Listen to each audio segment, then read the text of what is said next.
Hello hello hello hello hello.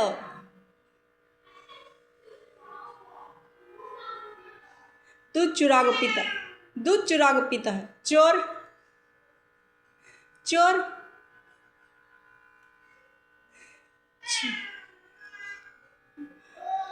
नया चोर दूध चुरा के पीता है। पहला सवाल, हलाला। हलाले का ढोंग कब तक चलेगा? पहला सवाल। हस्बैंड को किनसे पूछ रही हूँ? सदर आली वखार। किनसे पूछ रही हूँ मैं? हलाला के नाटक, भाभी का नाटक। ठीक है, भाभी का नाम लेकर हलाला किया जाता है। इसकी बीवी उसके पास, उसकी बीवी इसके पास। ये ढोंग ख़त्म करने के लिए क्या करना चाहिए? पहला सवाल। शौहर की कैपेसिटी होते हुए भी, पैसों का खर्च उठाते हुए भी मैं पैसे नहीं उठाऊंगा, मैं खर्च नहीं उठाऊंगा, ये ढोंग ख़त्म करने के लिए क्या करना चाहिए? दूसरा सवाल। वो खुद जाकर किसी और के पास सोता है, आपकी बीवी को भी किसी और के पास जाकर सोना है हलाला के बहाने से। अगर ये आपका शौहर आपके ऊपर प्रेशर बना रहा है तो इसका उपाय क्या करना चाहिए? बीवी की मर्ज़ी नहीं है दूसरे के पास जाके सोने की, लेकिन शौहर किसी और के पास जा रहा है और फैमिली से धमकी मिल रही है इस बात की कि मैं किसी और के पास जा रहा हूँ, और फैमिली वाले पूरे मिलकर बोल रहे हैं कि उनके बच्चों को इसी ने पैदा किया है, इसके पहले शौहर के बच्चे नहीं हैं वो, ये बच्चे दूसरे आपके शौहर के बच्चे हैं, ये धमकी मिलती है। तो प्रॉपर्टी में जो पहले की शौहर की प्रॉपर्टी होती है उसका जो पैसा होता है, तो क्या मेरा शौहर उसके पास जाकर सो रहा है तो क्या उसकी प्रॉपर्टी में मेरे बच्चों के लिए पैसा नहीं है? तीसरा सवाल। जितनी प्रॉपर्टी पहले हस्बैंड की थी, मेरी पूरी फैमिली मिलकर बोल रही है मुझे कि मेरा शौहर उसके पास जाकर सोता है और उसके बच्चे हैं वो, तो मेरे बच्चे ही मेरे शौहर से मेरे बच्चे हैं, तो मेरे बच्चों को जो मेरा शौहर जाकर सो रहा है उसकी प्रॉपर्टी में से आधा हिस्सा तो मेरे बच्चों को भी मिलना चाहिए। क्या मैं ये मांग सकती हूँ? क्योंकि मेरे बच्चों की शादी के लिए, उनके बच्चों के खर्च के लिए मेरे शौहर के पास उतने पैसे नहीं हैं। ठीक है, जब रिश्तेदार आकर यहाँ पर जो निस्बतां वाले आते हैं, जो निस्बत लेके आते हैं, वो सीधी सीधी वार्निंग दे रहे हैं मुझे कि पहली बीवी से पैसे क्यों नहीं मांग रहे हैं आप लोग। पहली बीवी जब आपके बच्चों का खर्चा उठा सकती है, उसके शौहर के पैसे और उसकी प्रॉपर्टी आपके पास है, तो आप वो खर्चा क्यों नहीं ले रहे हैं?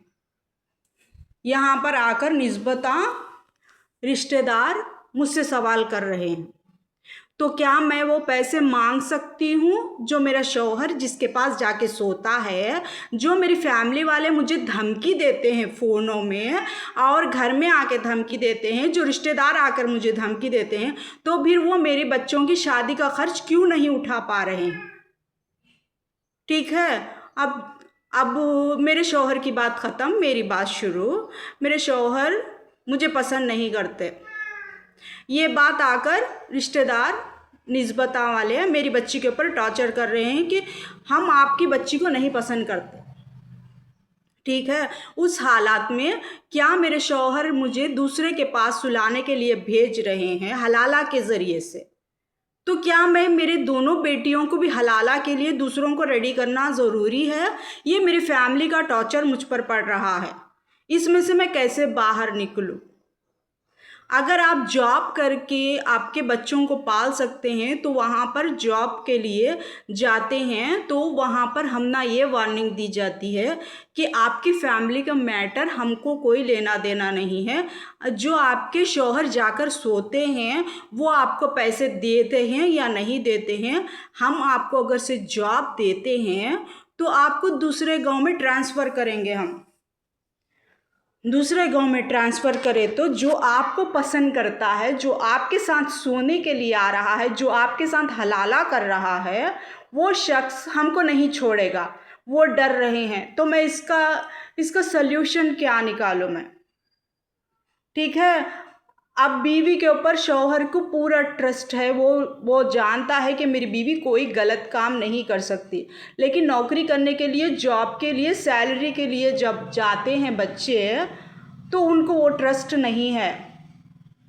वो जॉब देने से पहले डर रहे हैं कि हमारा बैकग्राउंड चेक कीजिए, हमारा स्टेटस चेक कीजिए। हम लोग यहाँ पर आपको अगर से जॉब देते हैं, आपको अगर से हम लोग रूम देते हैं, अगर से आपको हम लोग पीजी देते हैं, तो आपको आपके साथ जो हलाला करने के लिए आपके शौहर टॉर्चर कर रहे हैं, वो शख्स आ जाएगा और हमारी जॉब, हमारी कंपनी को, हमारी पीजी को प्रॉब्लम हो सकती है, हम नहीं दे सकते। अभी ये प्रॉब्लम से मैंने 12 साल स्ट्रगल किया था। 12 साल तक मैं उस एरिया में रहकर इस बारे में स्ट्रगल किया था। लेकिन अब की बात ये है कि जो मेरे साथ हलाला करता है, वो भी नहीं मान रहा है कि वो मेरे साथ हलाला कर रहा है। क्योंकि अगर शौहर बोलते हैं तलाक नहीं हुआ है, तलाक हो चुका है, तो पहला सवाल ये है कि अगर शौहर बीवी को बोलता है मैं तुझे पसंद नहीं करता और तेरे साथ मैं नहीं सोऊंगा, तो इसका मतलब समझ जाइए कि इतने दिन तक नहीं सोएंगे तो आपके ऊपर तलाक लागू हो जाता है। उसके बाद आपको हलाला के बाद ही आप अपने शौहर के पास जा सकते हैं। तो यहाँ पर हलाला के नाटक से ना तो डिवोर्स पेपर साइन हो रहे हैं, ना तो निकाहनामा साइन हो रहा है, ना तो दूसरे शौहर के साथ शादी हो रही है, ना तो पहले शौहर के साथ मैं रह पा रही हूँ। यहाँ पर मेरी फैमिली का टॉर्चर फ़ोन, मोबाइल्स में और करीब आकर, सामने आकर, रिश्तेदारों में, निस्बतों में यही प्रॉब्लम चल रही है। इस प्रॉब्लम का सल्यूशन जॉब थी। जॉब का सल्यूशन ये है कि आपको अगर हम लोग यहाँ पर जॉब देंगे तो यहाँ की पीजी हमारी सेफ नहीं है, और 3 महीनों में आपके शौहर आकर आपको लेके जाएंगे तो हम उसमें क्या करेंगे? ठीक है, हलाला का ड्रामा ये कब तक चलेगा? शौहर की एक ही डायलॉग है कि मुझे पसंद नहीं है, मैं आपके साथ सोना नहीं चाहता, आपके साथ बच्चे पैदा करना नहीं चाहता। इससे तलाक लागू हो जाती है, पूरे तरीके से तलाक लागू होती है इससे। अब आप अपना खर्चा नहीं दे रहे हैं, खर्चा नहीं उठा रहे हैं, मेरे पहले की बीवी है, मेरे पहले के बच्चे हैं, आप यहाँ पर आकर ड्रामा करेंगे, तो फिर दूसरी बीवी, फैमिली वाले बोलते हैं कि आप जाइए, अपने लिए अपनी पसंद के लड़के के साथ सोइए, हलाला कीजिए, दोबारा यहाँ पर वापस आइए। अब दूसरे गांव में जाकर आप पीजी में रहेंगे तो पीजी वाले डर रहे हैं कि हम यहाँ पर रहेंगे तो जिसके साथ आप हलाला कर रही हैं वो यहाँ पर आ जाएगा, वो डर रहे हैं। लेकिन वो जो हलाला करने के लिए ठहरा हुआ था, जो हलाला कर रहा है, वो मान ही नहीं रहा है कि मैंने आपके साथ हलाला किया है। वो दुनिया के सामने आकर कह ही नहीं रहा है कि हलाला किया है उसने एक की है, उसने बराबर से अग्रीमेंट साइन किया है, उसने बराबर से हलाला किया है, उसने सिंदूर भरा है। तो क्या एक मुसलमान औरत एक हिंदू के साथ शादी करने के बाद, उसके साथ रहने के बाद फिर मुस्लिम के साथ आ जा सकती है हलाला करने के बाद? ये हर बार का ड्रामा कब ख़त्म होगा? अगर आप घर से बाहर नहीं निकल पा रहे हैं तो घर के बाहर आप नहीं जा सकते, क्योंकि कोई पीजी वाला, कोई जॉब वाला, कोई नौकरी वाला पहले यही सवाल करता है जिसके साथ आपने हलाला किया है वो शख्स आकर हमको परेशान करेगा। मेरे शौहर से प्रॉब्लम नहीं है, यहाँ पर मेरे शौहर भी आकर वहाँ पर प्रॉब्लम करेंगे। आपके पास पैसे कहाँ से आएंगे पीजी में रहने के लिए, जॉब के लिए? जॉब वाले अच्छे तरीके से पैसे मांग रहे हैं तो क्या हमको पैसे देने चाहिए उनको? वो जॉब देने से पहले पैसे मांग रहे हैं हमसे। यहाँ पर घर में आकर फैमिली वाले हमको टॉर्चर कर रहे हैं कि पहले बीवी के पास से पैसे लेके आओ।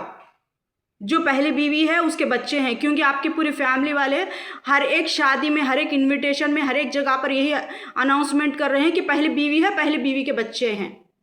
अब मैं दूसरी शादी करना चाहती हूँ तो यहाँ पर मुझे टॉर्चर करता है, पहली बीवी के बच्चे, फिर मेरे शौहर के बच्चे, फिर मैं जिससे शादी करूँगी उसके बच्चे। मैं तीनों के बच्चे मैं क्यों संभालूँ?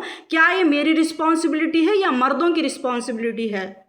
ये बात का आप जवाब दीजिए। पहली बीवी के बच्चे, मेरे शौहर के बच्चे, अब मैं जिससे निकाह करूँगी उसके बच्चे, मैं तीनों के बच्चों को संभालूंगी।